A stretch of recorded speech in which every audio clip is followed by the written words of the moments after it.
तो जय हिंद। जैसा कि आप जानते हैं दोस्तों कि मैं राहुल कुमार आपके अपने इस YouTube channel library education hub में आपका स्वागत है। और हम लोग यहाँ पे डेली कंप्लीट कर रहे थे, हम लोग बिलीज का क्लास कंटिन्यू कर रहे थे, है ना। तो आज हमारा बिलीज का क्लास का आज हमारा चौथा डे है, जिसमें आज हम लोग पढ़ेंगे स्पेशल लाइब्रेरी के बारे में। ठीक है, तो देखिए आइए हमारे हम लोग लाइब्रेरी के प्रकार पढ़ रहे थे, जिसमें हम लोगों ने 3 प्रकार देख लिए थे और यह चौथा प्रकार है। ठीक है, जिसमें फोर्थ टाइप क्या है, आपका स्पेशल लाइब्रेरी होता है।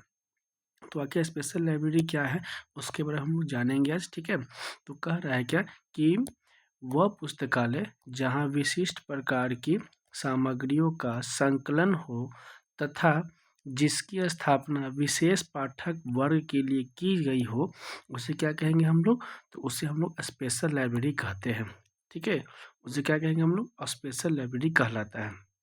ठीक है, यह जो होता है यह प्रत्येक राष्ट्र द्वारा केवल एक ही पुस्तकालय का गठन किया जाता है। मतलब हर राष्ट्र में एक होता है। ठीक है, हर स्टेट में भी एक होगा आपका स्पेशल लाइब्रेरी होता है, या हर एक नेशनल में होता है या एक राष्ट्र में होता है। लेकिन अपने विशेष संग्रह एवं महत्व के कारण कुछ पुस्तकालयों को राष्ट्रीय महत्व का दर्जा दिया जाता है। ठीक है, हमारे यहाँ नेशनल लाइब्रेरी है कोलकाता में। ठीक है, तो वो एक स्पेशल लाइब्रेरी आपका है ही। ठीक है, लेकिन कुछ विशेष संग्रह जो होता है, जैसे कुछ यहाँ पे कुछ ऐसा संग्रह यहाँ पे रखा हुआ होगा जो कहीं और जगह नहीं होगा, तो उसे एक स्पेशल लाइब्रेरी के अंतर्गत रख दिया जाता है। ठीक है, इसी हम लोग कहते हैं स्पेशल लाइब्रेरी कहते हैं। ठीक है, तो आइए देखते हैं हमारा स्पेशल लाइब्रेरी कौन कौन सा है। तो देखिए स्पेशल लाइब्रेरी में सबसे पहला जो हमारा आता है, यह आता है खुदा बख्श ओरिएंटल पब्लिक लाइब्रेरी। ठीक है, क्या आता है फर्स्ट नंबर में? आपका खुदा बख्श ओरिएंटल पब्लिक लाइब्रेरी। ये आपका कहाँ पर है? तो ये आपका बिहार में है। ठीक है, ये आपका कहाँ पर है? ये आपका बिहार में है। बिहार के कहाँ पर है? तो बिहार के आपका पटना डिस्ट्रिक्ट में है। ठीक है, ये आपका कहाँ पर है? बिहार के पटना डिस्ट्रिक्ट में है। कह रहा है पटना में स्थित है यह। इसकी स्थापना कब हुई थी? तो 1988 में हुआ था। मतलब कि 1888 में इसका स्थापना हुआ था। और स्थापना कौन किए थे? तो खान बहादुर खुदा बख्श द्वारा किया गया था। किसके द्वारा किया गया था? तो खान बहादुर खुदा बख्श द्वारा किया गया था। इसको आप हाईलाइट कर लीजिएगा, खान बहादुर खुदा बख्श द्वारा किया गया था। इसकी स्थापना कब किया गया था? तो 1988 में किया गया था। ठीक है, 1988 में किया गया था इसकी स्थापना को। ठीक है, लेकिन कह रहा है क्या कि लेकिन इसको पब्लिक के लिए, लेकिन इसे 29 अक्टूबर 1891 में, याद कर लीजिएगा, 29 अक्टूबर 1891 में को 21,000 प्राच्य पांडुलिपि, मतलब कि पुराना पांडुलिपि जो होता है वो, और 2.5 लाख मुद्रित पुस्तकों, जैसे कि जो लिखा, मतलब मुद्रित मतलब हाथ से लिखा हुआ, ठीक है, कि अद्वितीय संग्रह के साथ जनता के लिए खोला गया। तो इसे पब्लिक के लिए कब खोला गया? तो 1888 में इसकी स्थापना हुई थी, और उसके 3 साल बाद 91 में पब्लिक के लिए खोल दिया गया। ठीक है, इसकी स्थापना कब हुई थी? 1888 में।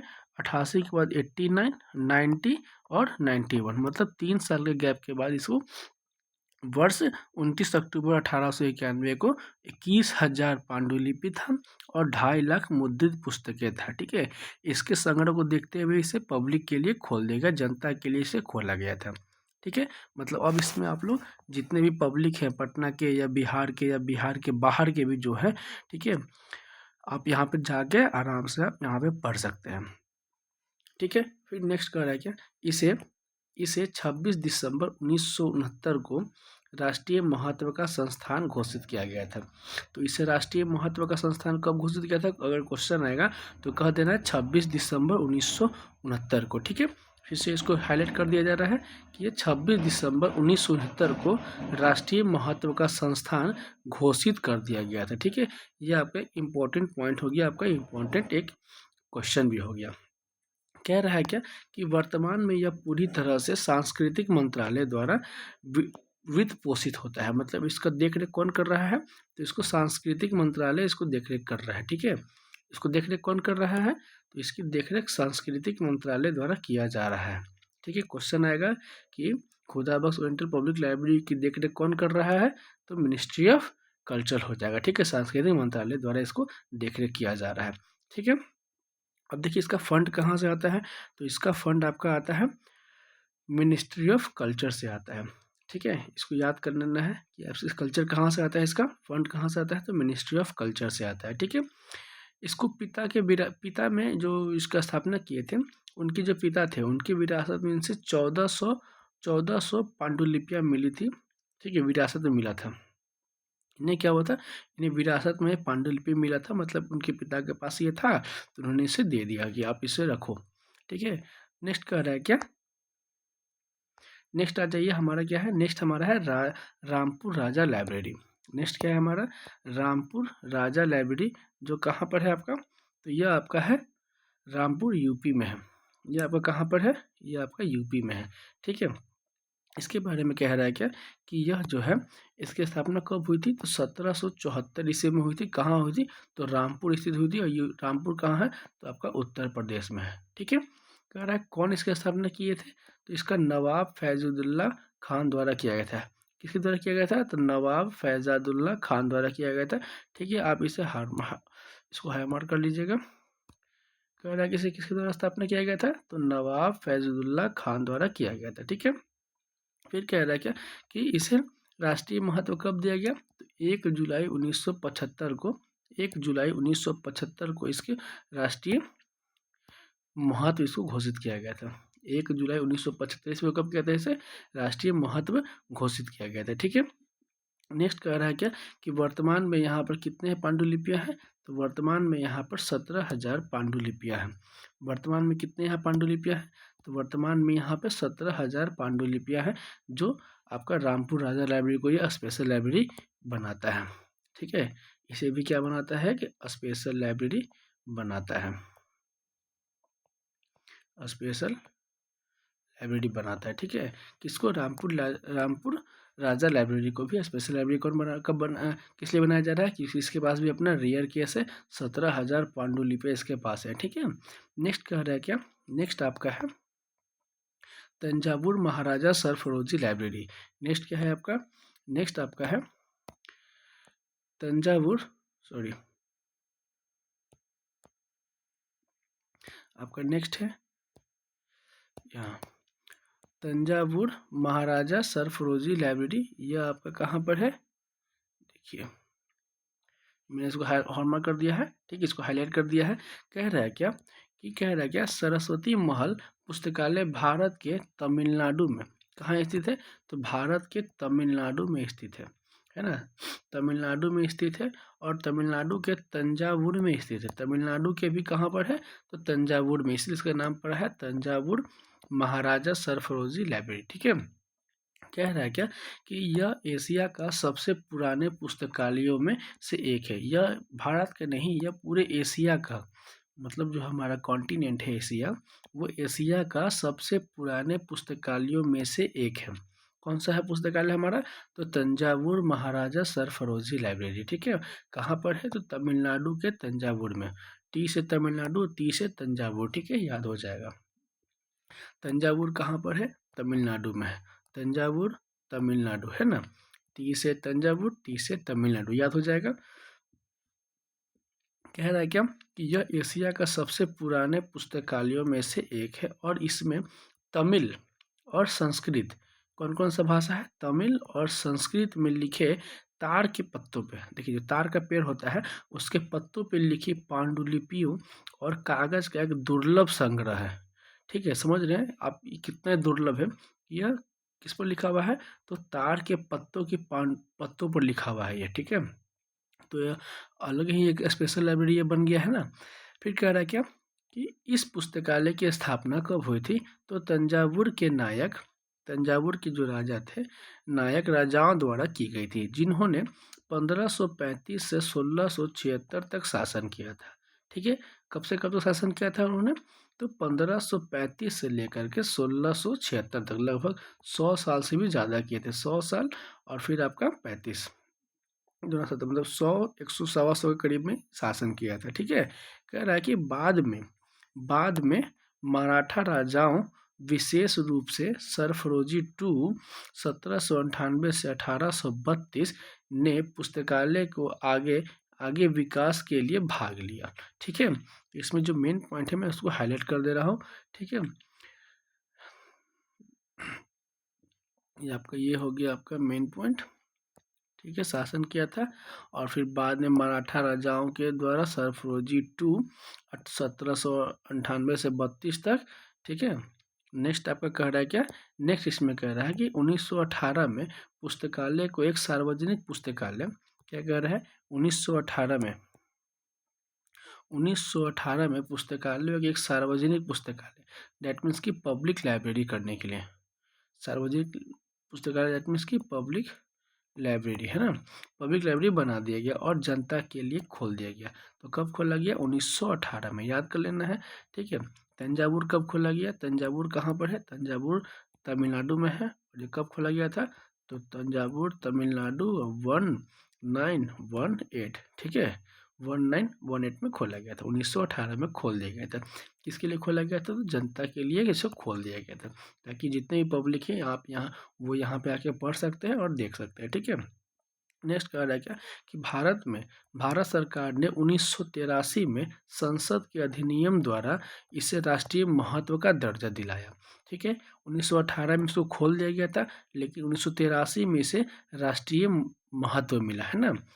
इस लाइब्रेरी में भारत में पांडुलिपियों का सबसे बड़ा संग्रह है, डेट मीन्स की खुदा बख्श से भी ज़्यादा यहाँ पर संग्रह है। ठीक है, नेक्स्ट कह रहा है क्या, इसको भी हाईलाइट आप कर लीजिए। इस लाइब्रेरी में भारत में पांडुलिपियों का सबसे बड़ा क्या है, संग्रह है ना, सबसे बड़ा संग्रह है। ठीक है, और इसे कब किया गया था, तो भारत सरकार द्वारा इसे 1983 में इसे राष्ट्रीय महत्व का दर्जा मिला था। ठीक है, और 1918 में इसे सार्वजनिक पुस्तकालय के लिए खोल दिया गया था, ये भी याद कर लेना है। ठीक है, नेक्स्ट कह रहा है क्या, आज ये नेक्स्ट 4 है, 4 नंबर में कह रहा है क्या कि हरे कृष्णा मेहताब स्टेट लाइब्रेरी, ये भी क्या है, अपने में एक स्पेशल लाइब्रेरी है। ठीक है, ये भी क्या है, अपने में एक स्पेशल लाइब्रेरी है। इसका नाम क्या है, हरे कृष्णा मेहताब स्टेट लाइब्रेरी कह रहा है। इसके बारे में क्या कह रहा है, इसके बारे में पढ़ेंगे हम लोग कि इस पुस्तकालय की अवधारणा भारत सरकार की सलाह के तहत पहली पंचवर्षीय योजना के दौरान कल्पना की गई थी और 1959 में लगभग 16,000 वर्ग फुट की भव्य इमारत के साथ पूरी हुई थी। ठीक है, तो इसमें अपने आप में देखिए कि ये क्या है, 16,000 वर्ग फुट में सबसे बड़ा ये दिख रहा है ना। सॉरी, कह रहा है इस पुस्तकालय की अवधारणा कब हुई थी, तो भारत सरकार की सलाह के तहत कब हुई थी, तो पहली पंचवर्षीय योजना, याद रख लेना है। पहली पंचवर्षीय योजना के समय कौन से पुस्तकालय का उद्भव हुआ था, तो हरे कृष्णा मेहताब स्टेट लाइब्रेरी का हुआ था। ठीक है, और यह कब हुआ था, 1959 में लगभग 16,000 वर्ग फुट की भव्य इमारत इसकी पूरी हुई थी। ठीक है, इसको हाईलाइट कर लेना है आपको, 1959 में 16,000।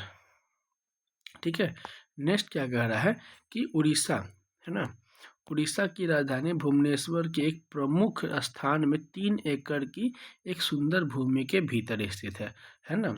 तो ये भी देख लीजिए आप कि यह हरे कृष्ण, याद कर लीजिए आप, हरे कृष्णा कहाँ पर है, हरे कृष्णा आपका उड़ीसा में है।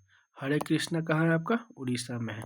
हरे कृष्णा मेहताब स्टेट लाइब्रेरी उड़ीसा के भुवनेश्वर में है। ठीक है, उड़ीसा के भुवनेश्वर में है। नेक्स्ट आपका कह रहा है क्या, कोनमेरा। ठीक है, नेक्स्ट आपका क्या है, कोनमेरा पब्लिक लाइब्रेरी। ठीक है, कोनमेरा पब्लिक लाइब्रेरी, यह आपका कहाँ पर है, तो यह आपका तमिलनाडु में है।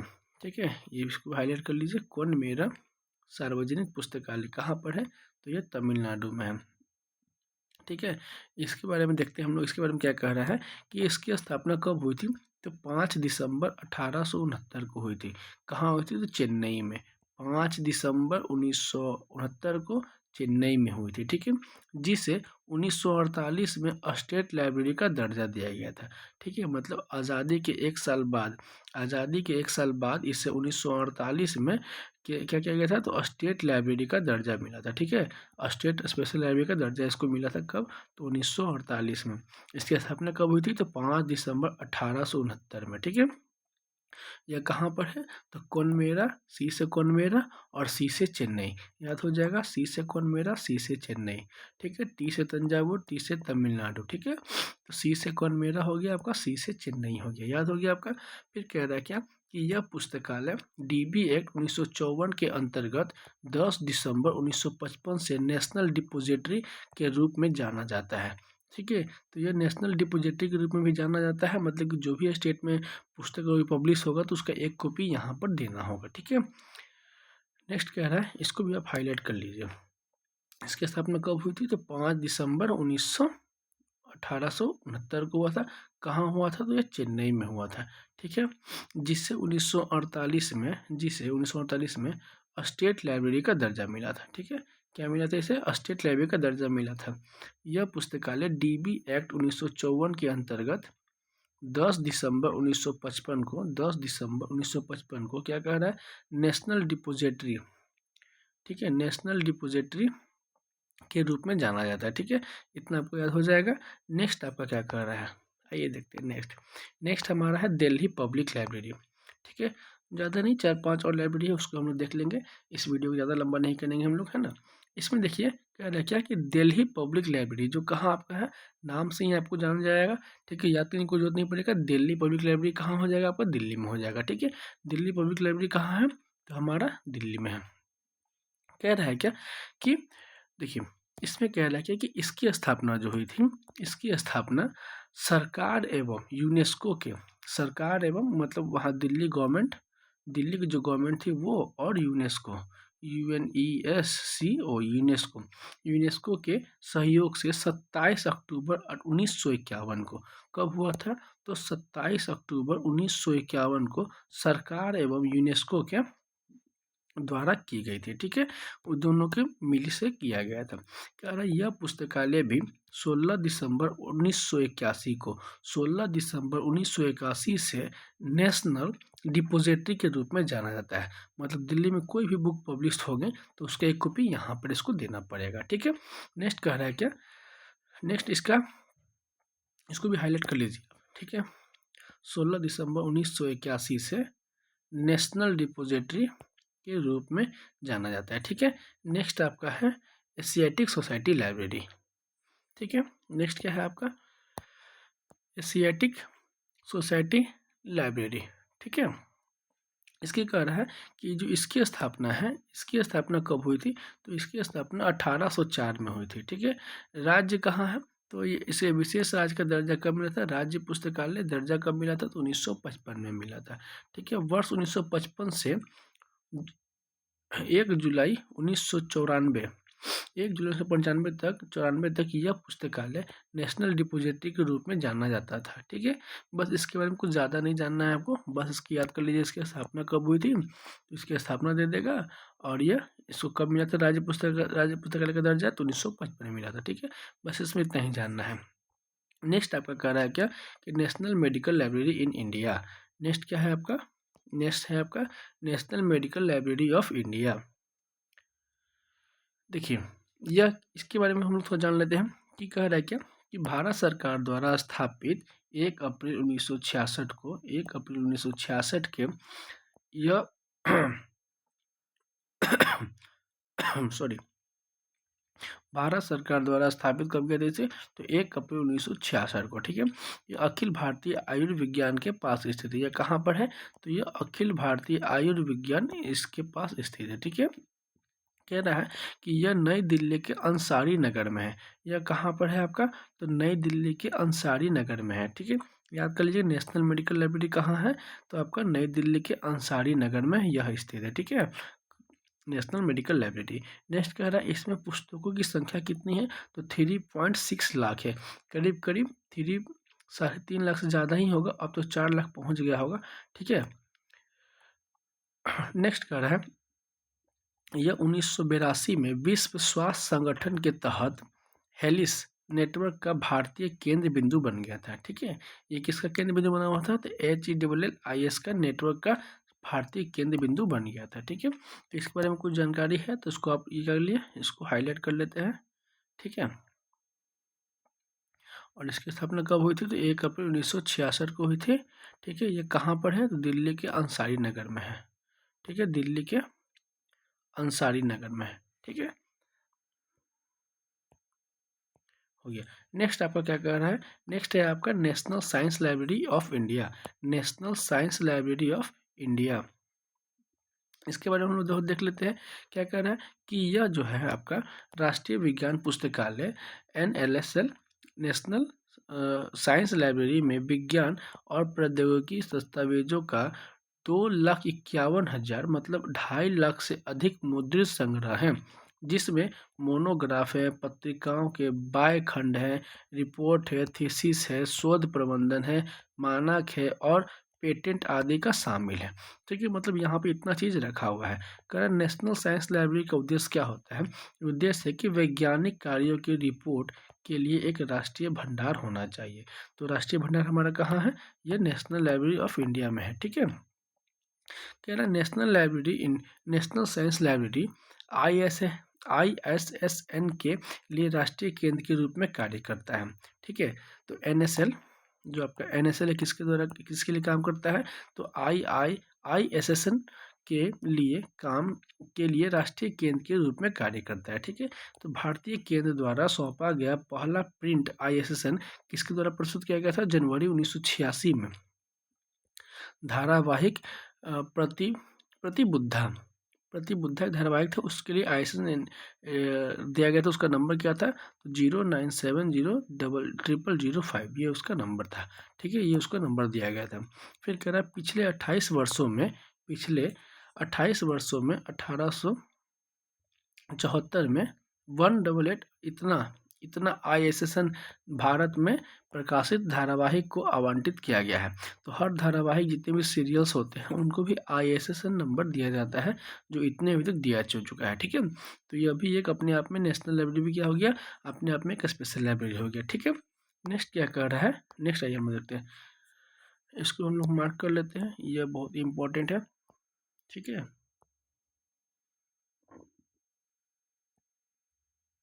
ठीक है, नेक्स्ट क्या कर रहा है? 10वां number, national library for blind and handicapped. क्या कर रहा है? National library of blind and handicapped, जो अंधे होते हैं है ना, उनके लिए ये स्पेशल लाइब्रेरी है। तो कह रहा है क्या कि 1963 में विकलांगों के लिए राष्ट्रीय पुस्तकालय की स्थापना देहरादून में की गई थी। ठीक है, अब मान लीजिए कोई विकलांग है, ठीक है, तो वो तो नॉर्मल लाइब्रेरी में जाएंगे तो उनको वहाँ पर उतना वैल्यू नहीं दिया जाएगा, है ना। तो एक विकलांग के लिए वहाँ पर अच्छा, जैसे मान लीजिए कोई अंधा है, ठीक है, तो अंधा को कैसे पढ़ना होगा? तो उसके लिए आता है ब्रेल लिपि बुक आता है, तो वो उसके लिए मतलब छू करके टच करके आप उसको पढ़ सकता है। तो उसके लिए वैसा बुक बनाया गया है। वहाँ पे कहाँ मिलेगा आपको? तो नेशनल लाइब्रेरी फॉर ब्लाइंड में, ब्लाइंड एंड हैंडीकैप वाली लाइब्रेरी में जो स्पेशल लाइब्रेरी होंगे वहाँ पे उसको मिल जाएगा। ठीक है, तो कह रहा है 1967 में 1967 में सभी इकाइयों के एकीकरण पर सरकार ने national centre for the blind NCB की स्थापना की। ठीक है, NCB। फिर कह रहा है नेक्स्ट, इसको भी हाईलाइट कर लीजिए आप, कहाँ पर है ये? तो देहरादून में है। ठीक है, फिर कह रहा है नेक्स्ट क्या कह रहा है कि नेशनल टॉकिंग बुक लाइब्रेरी की स्थापना किसके द्वारा की गई थी? तो नेशनल टॉकिंग बुक लाइब्रेरी की स्थापना 1990 में की गई थी। कब की गई थी? 1990 में की गई थी। ठीक है, चलिए नेक्स्ट आपका क्या कर रहा है?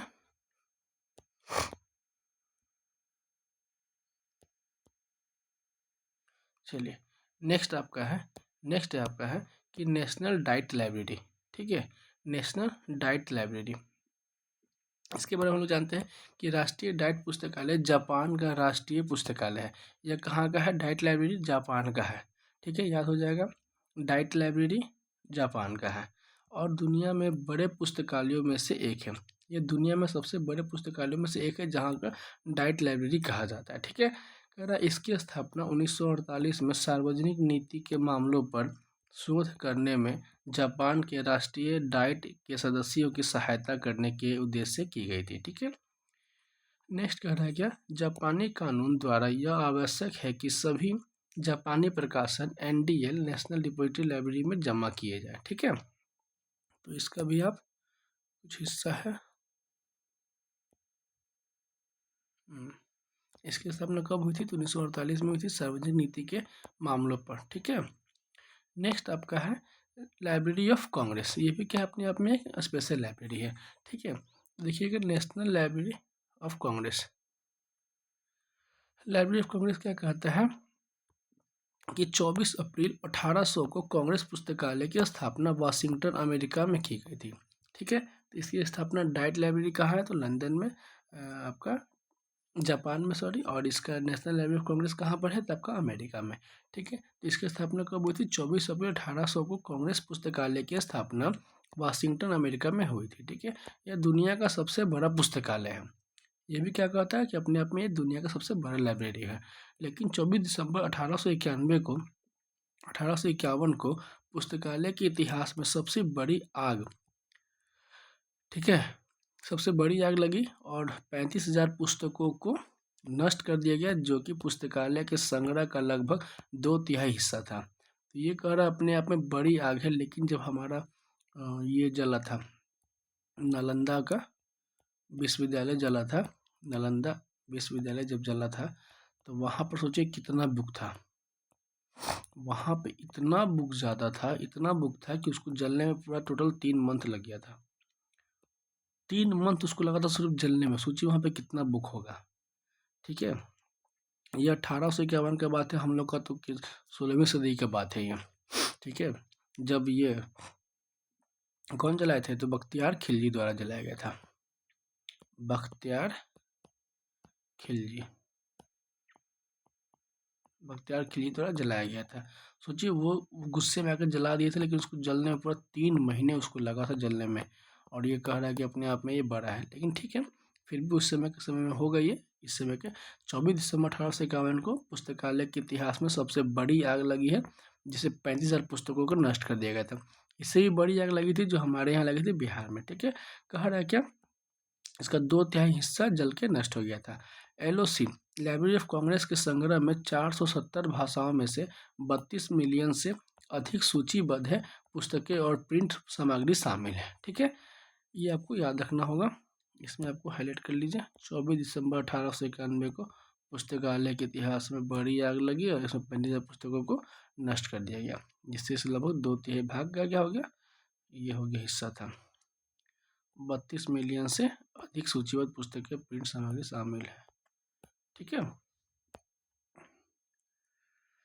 कहाँ पर है? वाशिंगटन DC में है। ठीक है, नेक्स्ट आपका क्या कह रहा है?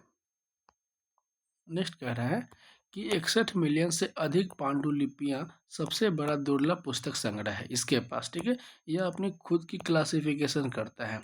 मतलब इसके लिए क्लासिफिकेशन भी अपना दूसरा का कोई नहीं इसमें लेता है। जैसे DDC से होता है ना, CC से, या फिर CCC CCR से जो होता है उससे नहीं करता है। ये अपना खुद का करता है। इसका नाम है लाइब्रेरी ऑफ कांग्रेस क्लासिफिकेशन। ठीक है, इसका LCC नाम इसका है। इसके बारे में हम लोग को पढ़ना है आगे। तो यह कहता है क्या कि यह अपनी खुद की क्लासिफिकेशन करता है, जिसे LCC कहा जाता है, लाइब्रेरी ऑफ कांग्रेस क्लासिफिकेशन के नाम से जाना जाता है। ठीक है, इसका उपयोग अधिकांश अमेरिकी अनुसंधान, दैट मीन्स की रिसर्च सेंटर और विश्वविद्यालय पुस्तकालयों द्वारा किया जाता है। ठीक है, यह अपनी खुद की क्लासिफिकेशन करता है, जिसका नाम क्या है? LCC नाम है, जिसे हम लोग क्या कहते हैं? लाइब्रेरी ऑफ कांग्रेस क्लासिफिकेशन कहा जाता है। ठीक है, इसका उपयोग कहाँ किया जाता है? तो अधिकांश अमेरिकी अनुसंधान में और विश्वविद्यालय पुस्तकालयों में किया जाता है। ठीक है, कह रहा है क्या? पुस्तकालय कॉपीराइट संरक्षण और कॉपीराइट पंजीकरण के लिए कानून भंडार के रूप में कार्य करता है और संयुक्त राज्य कॉपीराइट कार्यालय के आधार के रूप में भी कार्य करता है। ठीक है, तो ये इसका एक मेन पॉइंट है, आप इसको पढ़ लें, याद कर लें। ठीक है, LOC कह रहा है कि library of Congress classification, library of Congress कह रहा है पुस्तकालय का कहना है कि इसका संग्रह लगभग इतना है कि 838 मील, समझ रहे हैं, मतलब 1349 किलोमीटर बुक शेल्फ तक लाइन लग सकता है। जैसे कि मान लीजिए इसको ऐसा बुक रखा है, ऐसे बुक रखा, फिर इसके सामने एक ऐसा बुक रखेगा, इस तरह से एक बुक रखते चल जाएगा। ठीक है, इस तरह से एक बुक रखते चल जाएगा, बीच में गैप नहीं देगा ये। ठीक है, इस तरह से अगर बुक सजा देगा तो इसका कितना चल जाएगा? 1349 किलोमीटर, मतलब 1350 किलोमीटर के आसपास इसका बुक शेल्फ तक चल जाता है। ठीक है। तो इसका इतना कहना है, इसका ये मानना है। लेकिन अगर देखा जाए तो अपना भी लाइब्रेरी जो था उसमें इसका समझ लीजिए सीधा 5 गुना, समझे, 6500 किलोमीटर भी जा सकता था वो। हमारे पास इतना बुक का संग्रह था। खैर, रात गई बात गई की बात खत्म करिए। हम लोग को इसको पढ़ना है जो इसका मेन पॉइंट है, ठीक है। और कॉपीराइट संरक्षण का भी कॉपीराइट किसके पास है, तो इसी के पास में है, ठीक है। अब आ जाइए, नेक्स्ट है क्या, ब्रिटिश नेशनल लाइब्रेरी। नेक्स्ट क्या है आपका, ब्रिटिश नेशनल लाइब्रेरी। अब इसके बारे में पढ़ते हैं हम लोग। क्या रहा है, क्या ब्रिटिश पुस्तकालय अधिनियम के परिणाम स्वरूप 1973 में ब्रिटिश पुस्तकालय अस्तित्व में आया था, ठीक है। 1973 कब आया, 1973 में अस्तित्व में आया था, ठीक है। यूके संसद का दृष्टिकोण सूचना नेटवर्क के केंद्र में एक वकील संस्थान के लिए था, जो वैज्ञानिक और तकनीकी अनुसंधान, व्यवसाय, कला और मानविकी में सहायता करेगा, ठीक है। इसके लिए इसकी स्थापना किया गया था, ठीक है। तो इसमें आगे क्या कह रहा है कि हम प्रत्येक सप्ताह ब्रिटिश राष्ट्रीय ग्रंथ सूची 1950 में जोड़े गए नए रिकॉर्ड की एक सूची प्रदान करते हैं, जिसे आप मुफ्त में डाउनलोड कर सकते हैं, ठीक है। कह रहा है कि हमारे यहाँ हर साल हमारे दरवाजे पर 1.6 मिलियन आगंतुकों का स्वागत करते हैं। अब ये अपने आप में एक स्पेशल बन गया कि कह रहा है करीब करीब 1,60,000 लोग को ये क्या करता है, डेली स्वागत करता है। तो अच्छी बात है भाई। ब्रिटिश नेशनल लाइब्रेरी कब आया था, ये 1973 में आया था ना, ठीक है। चलिए, अच्छी बात है ये। और क्या रहा क्या कि हमारे 50वीं वर्षगांठ के वर्ष कब हुआ था, इसका 50 साल कब पूरा हुआ था, तो 2023 में हुआ था। को देखते हुए हमारी लक्ष्य दुनिया में अपनी तरह का सबसे खुला, रचनात्मक और अभिनव संस्थान बनाता है, ठीक है। ये भी एक अच्छी बात है, नेशनल डिजिटल लाइब्रेरी है ना। चलिए, अब हमारा क्या बच गया, ब्रिटिश नेशनल लाइब्रेरी हो गया। एक हमारा और बचा हुआ है क्या, नहीं, अब ये लास्ट था हमारा, ठीक है। तो ये हमारा आज लास्ट हो गया। हम लोगों ने आज देखा, हम लोगों ने इस क्लास में स्पेशल लाइब्रेरी के बारे में हम लोगों ने बहुत कुछ देखा है, ठीक है। स्पेशल लाइब्रेरी के बारे में हम लोगों ने बहुत कुछ देखा है, और कुछ अगर छूटेगा तो हम लोग अगले वीडियो में देखेंगे, ठीक है। इस वीडियो में इतना ही है ना। अगर कुछ भी आपको इस डाउट होगा तो आप हमें कमेंट करें, आप उसको उसके बारे में आपको बता दिया जाएगा, ठीक है। अगर आप इस नोट्स को चाहते हैं तो हमें टेलीग्राम चैनल जो है आपका लाइब्रेरी टेलीग्राम चैनल है आपका लाइब्रेरी एजुकेशन हब, ठीक है। आप उस पर जाइएगा, जुड़ जाइएगा, और आप इस PDF को वहाँ से डाउनलोड कर सकते हैं। फ्री ऑफ कॉस्ट है, कोई चार्ज आपको नहीं लगेगा, ठीक है। यह आपका फ्री है, ठीक है। तो दोस्तों, मिलते हैं नेक्स्ट वीडियो में, तब तक के लिए जय हिंद।